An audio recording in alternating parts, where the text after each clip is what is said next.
Avoir.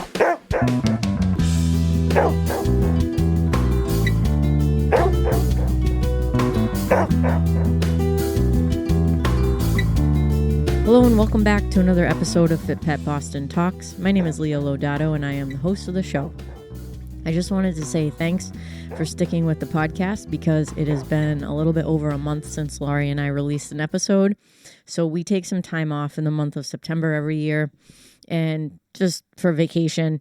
And when we got back from vacation, it was just like full speed ahead with work, right back into the saddle. So I'm just going to do a short solo episode today and talk about a topic that will pertain to anybody who works with us. And if you don't work with us and you find value in what you are listening to, feel free to share it with your friends or at least subscribe to the podcast on whatever platform you are listening on.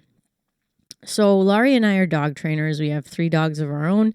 We help owners make better connections with their personal dogs. So we do pet dog training.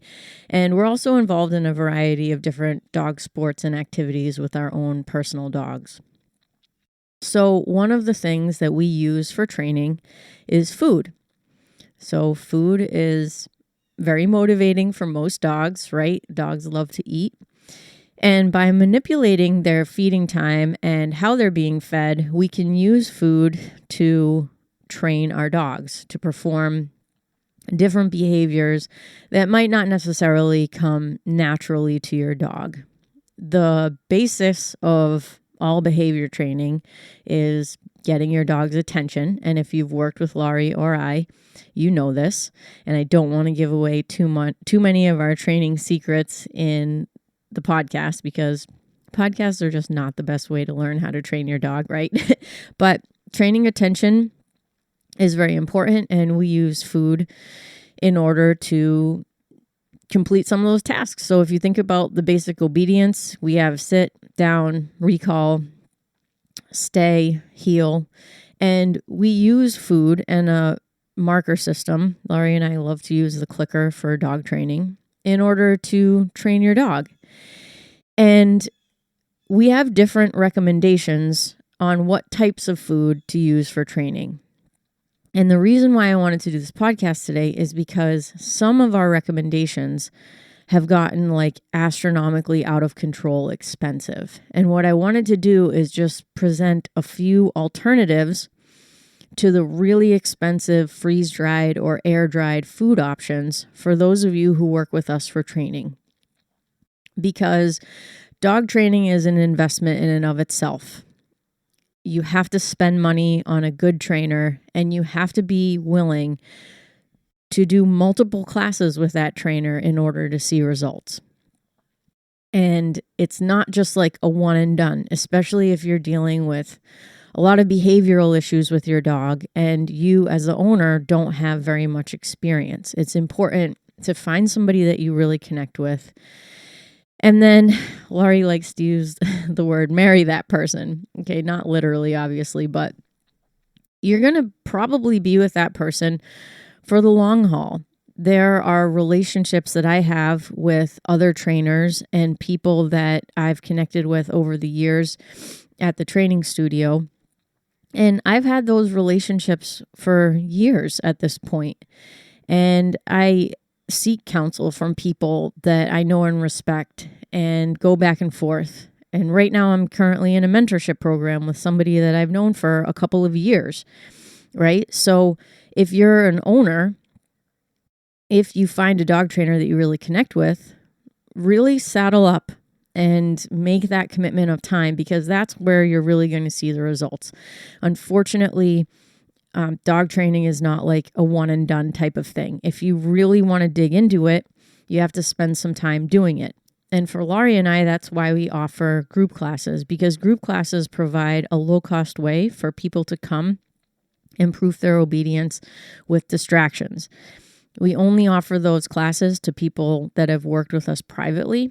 But once that door opens for group classes, that's really where we see huge progress being made when people come over and over again and they are able to practice with those distractions. And it's been a huge blessing to see people just progress astronomically. Some of our clients go on to compete, which is like super duper cool.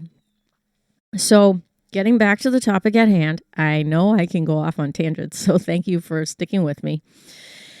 Some of the food options that we have recommended for training, the air-dried and freeze-dried options, some of the brands are Ziwi Peaks, Instincts, Stella and Chewy, Primal Canine Treats, things of this nature, especially after the pandemic, have gotten like really expensive.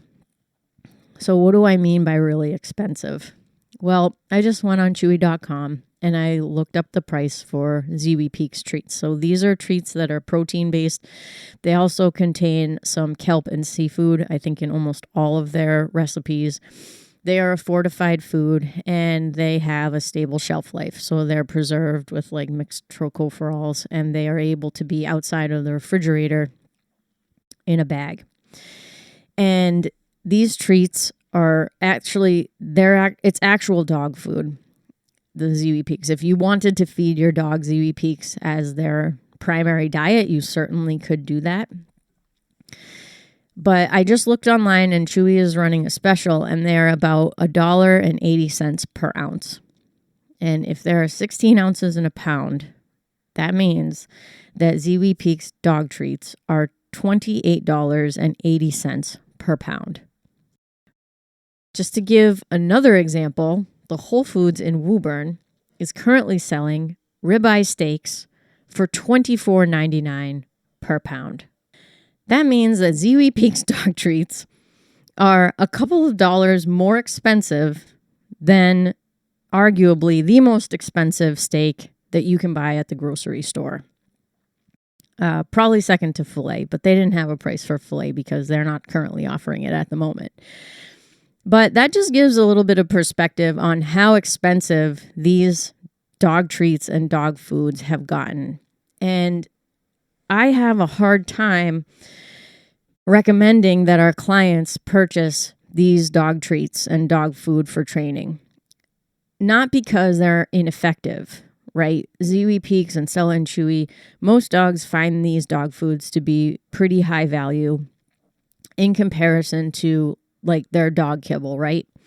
But in my opinion, the cost of these foods to use on a regular basis for training, it's just too much. So I want to give some alternatives to those air-dried and freeze-dried dog foods because $28.80 per pound is a lot of money. And if you're training your dog on a regular basis, which many of you are, you're going to burn through that food supply in no time. And I don't want people to be spending $70 every 3 weeks or every month on a bag of dog treats, especially if it's not necessary. Now, the caveat to that is if you have a dog and the dog is very difficult to motivate and they don't have a really high food drive and you struggle with motivation and you've seen success using these treats and you have no problem spending the money on these air-dried or freeze-dried food options, please feel free to continue doing exactly what you're doing. Again, my goal today is to provide some lower cost alternatives that I think can be just as effective so that you have options when you come to group class or when you're training out in the environment. So, what are other things that we recommend using for training? The first thing that we recommend using is your dog's actual dog kibble, so their dog food. This is a very good option, especially if you're working with a puppy, because a puppy's digestive tract is very sensitive. So if you go and add something new to their diet, even if it's a high quality food, sometimes it can cause stomach upset. And most puppies have a voracious appetite. So they are going to be more than happy to work with their kibble in training. If you have an adult dog with a voracious appetite, like let's say you have a lab or another working type dog with a good appetite, German Shepherd or a Rottweiler or something like that, you can also get away with using your dog's dog kibble for training. Some limitations of dog kibble. One, sometimes dogs don't find it to be as valuable. They get a bonus of this food source in their bowl a couple of times per day.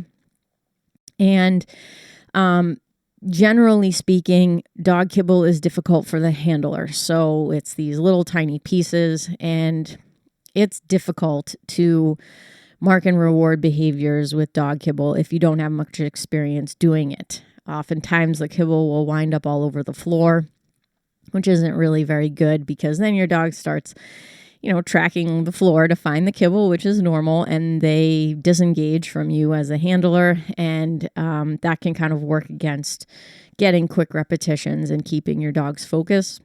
Also, dog kibble sometimes takes a couple of seconds to chew, so we usually recommend using something a little bit softer for training so that your dog doesn't spend 5-10 seconds chewing the food. But if you are able to get good at marking and rewarding with your dog's kibble, get all the kibble in their mouth, use maybe 3 to 4 pieces of kibble at a time so it doesn't take your dog forever and ever to consume the food.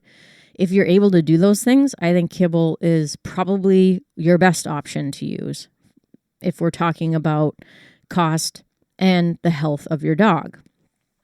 There are also, in my opinion, very high quality kibble that is available. So we have good options aside from, Alpo or IAM's dog food, right? Which are pretty much the lowest cost dog foods, and they have a very high ratio of carbohydrate in the food.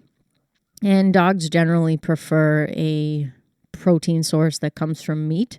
So if you're using a lower quality dog food, dog kibble, there's a chance that your dog's not going to find that super duper valuable. Whereas if you're using like a performance-based food or a food that has a protein source listed as the number one ingredient, that food is probably just going to be naturally a little bit more valuable to your dog because they prefer to eat animal protein.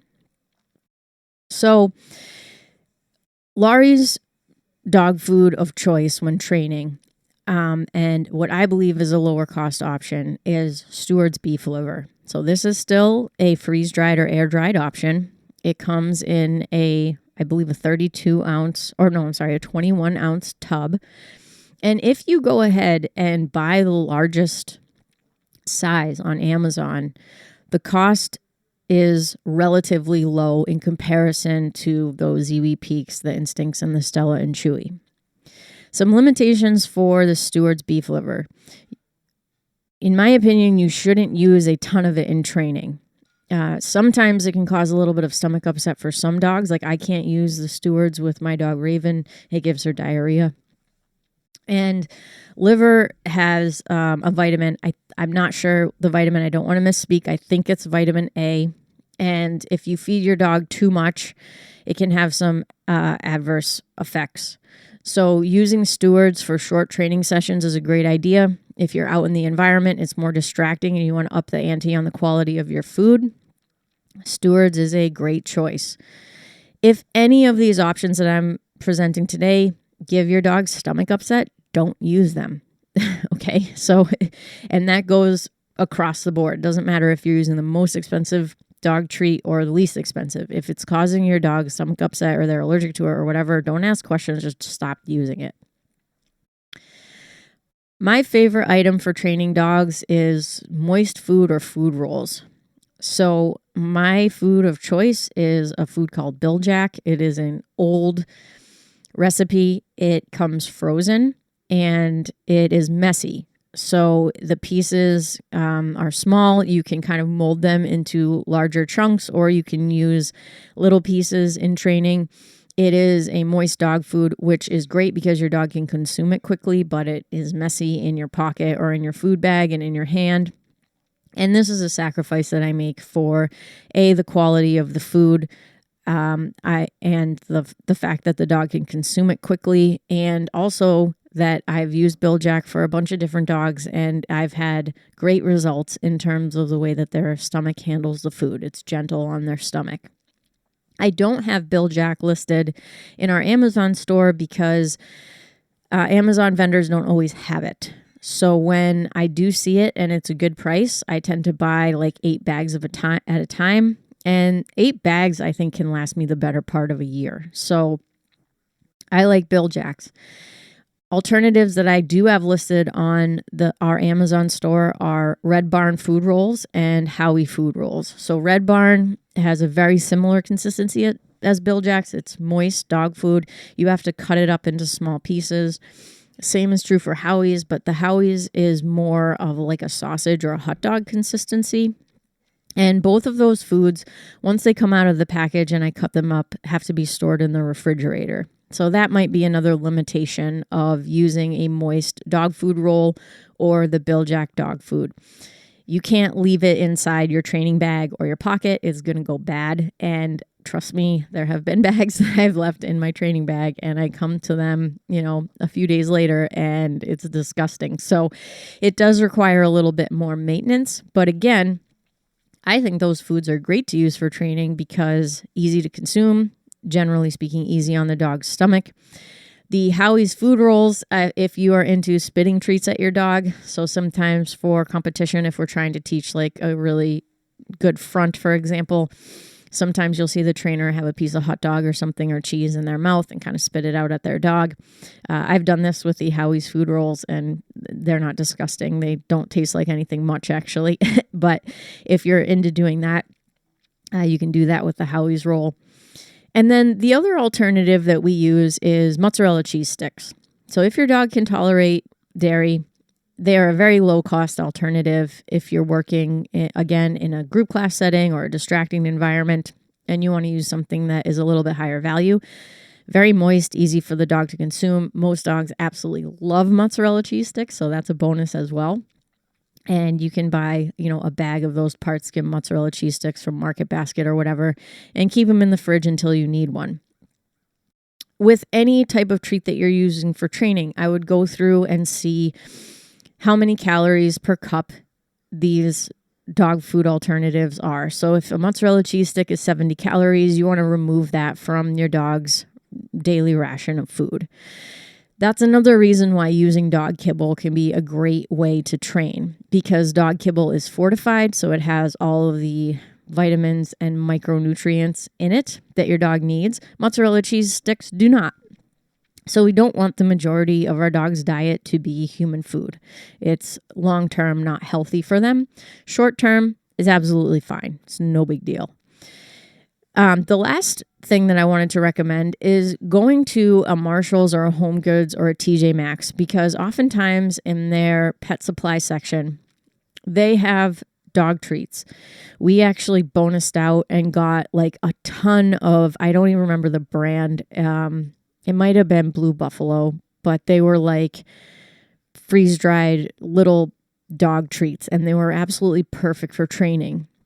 The limitation of using those is because they are at a discount store, their expiration date was fast approaching, and it was like 8 months or something like that. So if you do happen to go to a Marshall's and you find a dog treat and you're like, holy cow, how is this whole bag $12 when in the pet store it's $35? Spin the bag around, see where the expiration date is. If it's a couple of months away, just use them quickly. And then throw away anything that is expired. Very, very, very important. So those would be like the basic alternatives that I would offer in comparison with those air-dried or freeze-dried options. With any food that you're using for training, if the food gets wet, it has to either go in the refrigerator or in the trash. So if you have a dirty hand or a wet measuring cup and you dip it in your dog kibble or you put your hand inside the bag, you're contaminating the food that's in the bag. And it's not the end of the world, but it may mean that you want to stick that bag in the fridge until you're done using it. So anytime water comes into contact with any of these foods, it is going to break down the bonds in that food, and it may cause things like mold to get into the food, and this is like really, really bad. So anytime you, again, put a measuring cup in food and that measuring cup might have been a little bit wet, or you stick your hand in there and you didn't wash your hands, just be aware of that. So once we start training with food, it's very easy to contaminate the food. So please be aware of that as well. But at any rate, I really hope that some of these options will work for you. So just to review them really quickly, using dog kibble is a great way to train your dog. Stewart's beef liver, Laurie's food item of choice. Be careful using a lot of it in your training. Moist food rolls, there are lower cost options, and moist food rolls do require a little bit more maintenance. So you have to go ahead and cut up those food rolls into bite-sized pieces. So it's going to take 5 or 10 minutes out of your time, and then they should be refrigerated afterwards. Biljack comes frozen. It is a pain in the excuse my French, it's a pain in the ass because when the Biljack comes, it usually defrosts a little bit. It gets just in transit, right? And what happens is once the Biljack starts defrosting, if you take that food and then stick it in the fridge right away, or in the freezer right away rather, it becomes a block that you cannot break apart. So what I do when I take Biljack out of the freezer is I defrost it part way, break it up into little pieces, and then put it back in the freezer. And then I just take it directly out of the freezer and I put it in my pocket because those little pieces defrost in just like a couple of minutes. And my dogs have really high food drive. So if it's like a little bit cold, they're like, whatever, this is still delicious. But Biljack, while lower cost, is a little bit higher maintenance. And then mozzarella cheese sticks are great. Hitting up Marshall's or a department store with a discount section, check it out, but pay attention to those expiration dates. The other thing that you can do is mix your food. So if you use dog kibble and mozzarella cheese sticks and you're going to a training class or you're doing a training session on your own, you can take a cup, 1 mozzarella cheese stick and half a cup of food, mix all that up, stick it in your food bag. And it kind of creates a little bit of a slot machine effect for your dog, right? Like they don't know if they're going to get kibble or mozzarella cheese stick, or they could get a little bit of both, or they could get only kibble, or they could get only mozzarella cheese. So it gives a little bit more variety to your food bag. If your dog is super picky and they're going to spit out the kibble and only eat the cheese, like don't do that. But it can be a good way to kind of like, fortify the food with something a little bit higher values to keep your dog on its toes and keep your dog guessing in a training session, which is pretty cool. So that'll do it for today. Thank you so much for sticking with the podcast. Again, if you found anything you heard today to be valuable, please share it with your friends. This is certainly more of a resource for our current clients. If you are working with us, thank you so much for trusting us with your dog, and I very much hope to see you soon.